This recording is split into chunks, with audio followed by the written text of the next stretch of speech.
Hello students, in this class I am going to teach you a new design called the experimental design in social research. In the previous classes we have been studying about few more designs, namely the descriptive design, the diagnostic design and the exploratory design.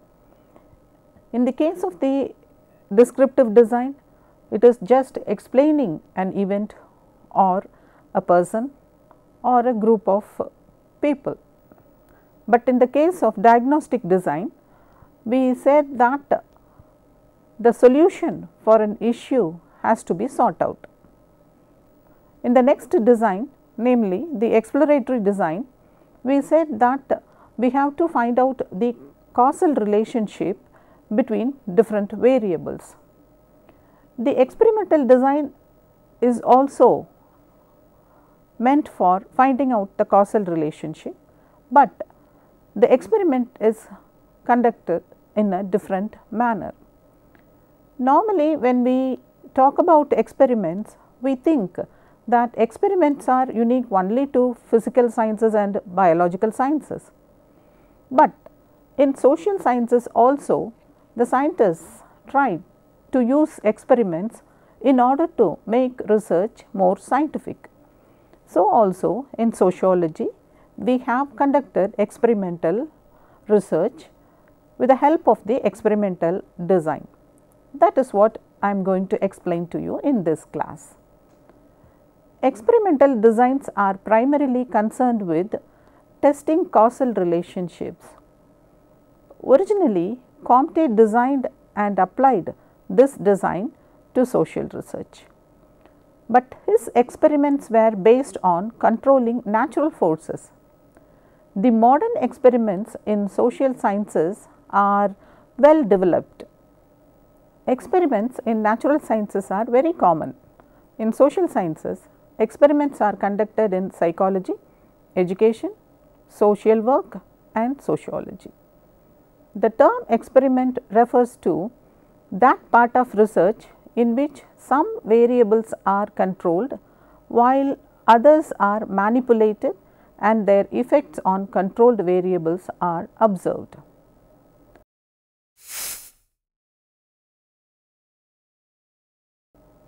In experimental design, the conditions of occurrence are important to be considered. The conditions could be differentiated as necessary condition, sufficient condition, contributory condition, contingent condition and alternative condition. Studies designed to test hypotheses of a causal relationship are termed as experimental design.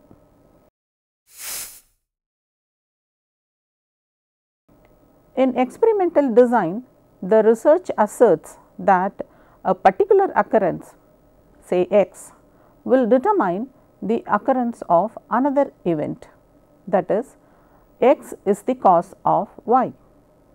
It is also possible that whenever X occurs, there is the likelihood of Y to occur. This is called concomitant effect. In experiments, the time factor should be taken note of keenly, that is, Y follows X, not X follows Y. In physical world, the direction of causation is possible, like the boy hit the bottle with the rod and the bottle broke. Here, the hitting with the rod is the cause for the breakage of the bottle, but in social events, contributory or partial causation is recognized. The cause of an event may be indirect or probable. To establish the causal relationship between two variables in social sciences is done with the help of experimental design.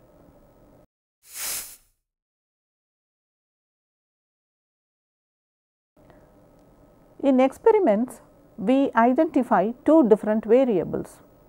One is dependent variable, in which the changes are results of the influence of the independent variable or variables. The independent variable is the one that is manipulated or treated in a study to see what effect it will have on those variables proposed as being dependent on it. For example, sex is an independent variable and education is a dependent variable. Experiments are studies in which the researcher has control over independent variable and the assignment of subjects to different conditions. The ideal experiment is conducted in a laboratory in which the effects of the independent variables are assessed, while other possible effects are ruled out. However, experiments cannot be conducted in real life situation, but if the researcher has enough control over the environment, it may be tried.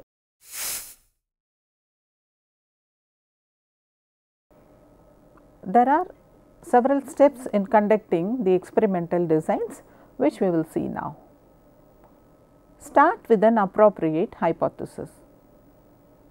Decide on an experimental design that will suit the proposed hypothesis considering its limitations. Next, you have to decide how to introduce the situation that induce the independent variable. Then develop a reliable measure of independent variables. Set up an experimental setting and conduct a pilot study. Locate appropriate subjects. Now, you have to divide them into groups. Next, introduce the experimental variable and monitor both groups. Gather data for post-experimental analysis. But before doing all these things, you have to give a brief explanation to the subjects about the reason for the experiment. Then finally, examine data collected and make comparison between different groups and analyze the results. Statistical tools may be used to prove if the hypothesis is supported or refuted.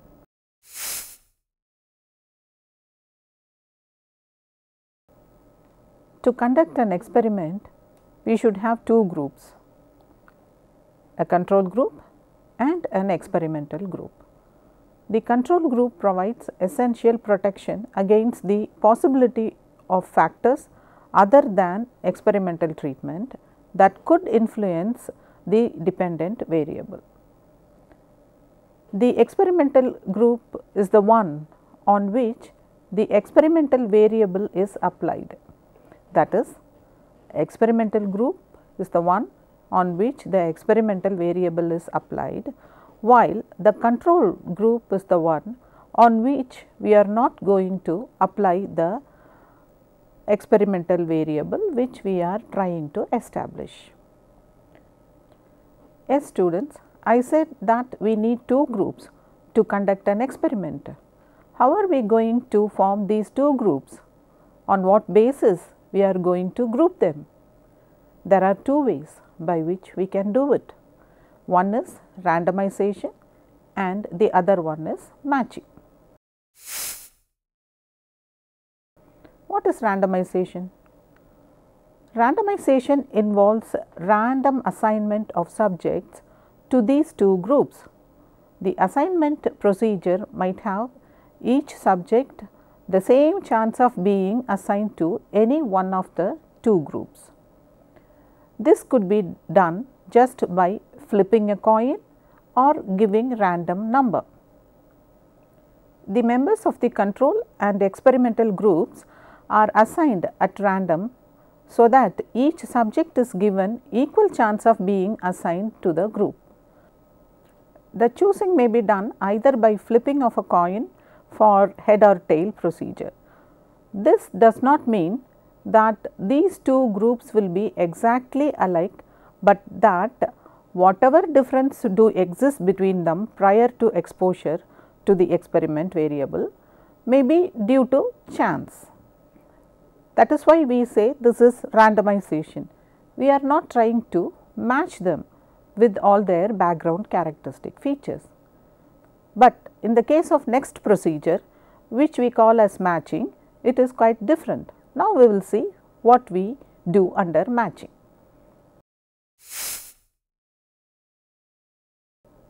Matching of members to each group, that is the control group and experimental group, is done by balancing of each member with the counterpart to another group. That is, certain factors like age, sex, intelligence, education and other such factors are perfectly matched with members of each group. Matching increases the sensitivity of the experiment, but matching of groups is a difficult work because of certain reasons. If matching has to be done perfect, then a large number of cases are to be selected in order to get adequate pair. There may be cases for which no matching is possible. Another difficulty is to know which factors are more significant to be matched. And finally, there are a few factors like attitude for which no matching can be perfectly made. In the case of matching, certain background factors of the subjects with same qualities and features are taken into account. Care is taken to match them perfect.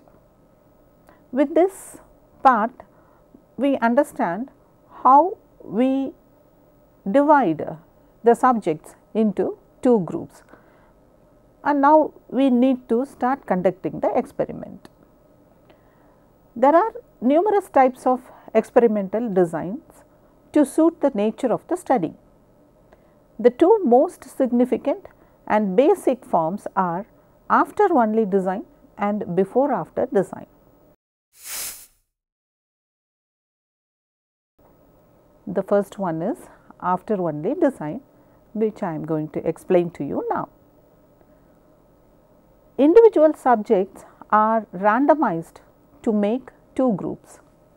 These two groups are not measured with respect to the dependent variable before the exposure to the experimental variable.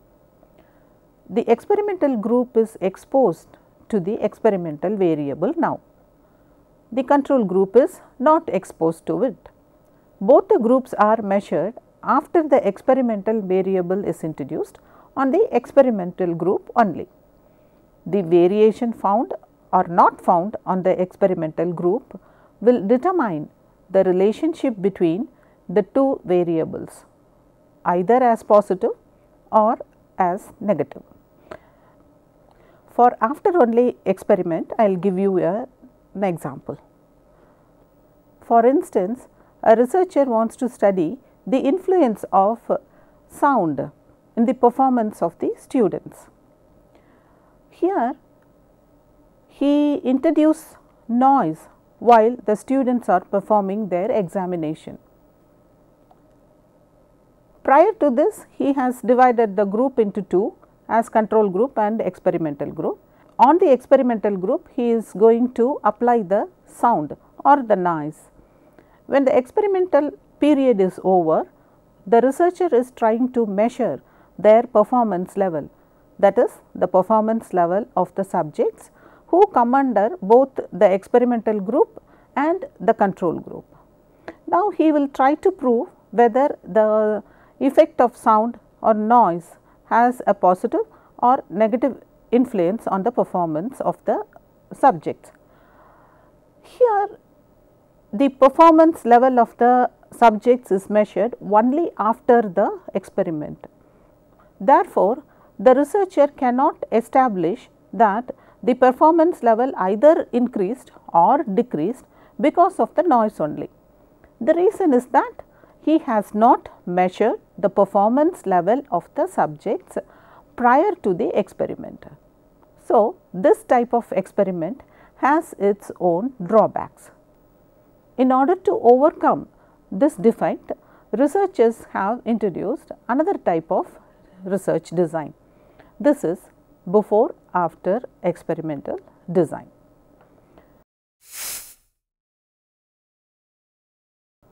before after experimental design. In before after experimental design, randomization is done as explained earlier. In this design, both the control and the experimental groups are measured before the exposure of the experimental group to the experimental variable. Then the variable is introduced. The measurement is done after the experiment for both the groups after the introduction of the experimental variable. This ensures the reliability of the experiment. For before after experiment, I will give you an example. Suppose we want to study the attitude of male adults on the status of women or abuse of women. When we start the experiment, we divide the groups into two as control group and experimental group. Before starting the experiment, we supply certain tools to measure the attitude of the subjects of both the groups. Then we collect the tool and we keep it for ourselves. Now the experiment starts. We show certain films which explain the female abuse in different forms, in different places. Now the movies are shown, the experiment is over, and now what we do is we again supply a tool to measure the attitude of the subjects of both the groups. Now both the tools that are given to them earlier and also the experiment are analyzed and the results are drawn. This result is more reliable than the after only design, because the attitude of the subjects are measured even before applying the experimental variable, that is films on female abuse. Now we can establish that the difference or no difference is due to showing of the film. Now I explain to you two important types of experimental designs, the after only design and before after experimental design. Experimental design covers a few more types of experiments that are more elaborate and aim to determine the cause and the effect relationship more specifically and precisely. But before proceeding to explain other type of experimental designs, we should understand the basic outline of experiment once again.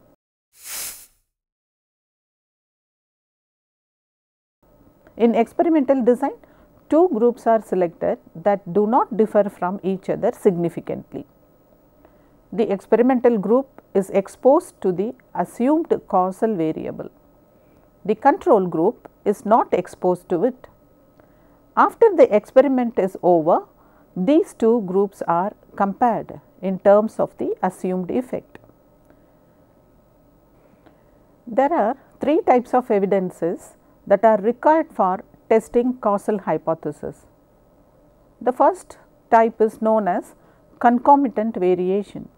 The investigator could determine whether the assumed effect occurs more frequently among subjects who have exposed to the assumed cause than among those who have not been exposed to it.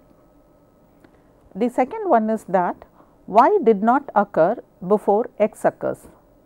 Since we are choosing two groups and apply a variable, we have to ascertain its effect on one group. This being the case, the differences in these two groups after exposure of one of them to X can be said to have decisively followed X. The third one, evidence of third type is concerned with ruling out other factors as the possible determining conditions of Y, which may be occurred in several ways in an experiment. Such possible conditions are avoided by some kind of elimination. The first way is by eliminating factors that have occurred in the past.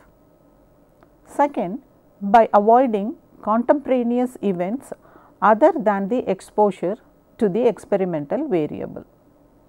The third one is maturational factor. Maturational or developmental changes should be avoided in the subjects of the experiment. And the last one is the influence of the measurement process itself.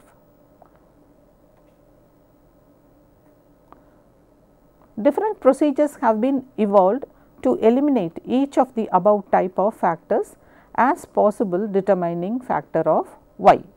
One such measure is to select the two groups significantly matching with one another. Okay students, with this we have come to the end of the first part of experimental design. In this class I explained to you certain important factors relating to experimental design. First I explained to you what we understand by experimental variable, randomization and matching. Then I explained to you two important types of experimental design. One is after only experimental design and the second one is before after experimental design. In the next class I will explain to you few more important things about experimental design and also few more designs. Students, I have few questions to be answered by you.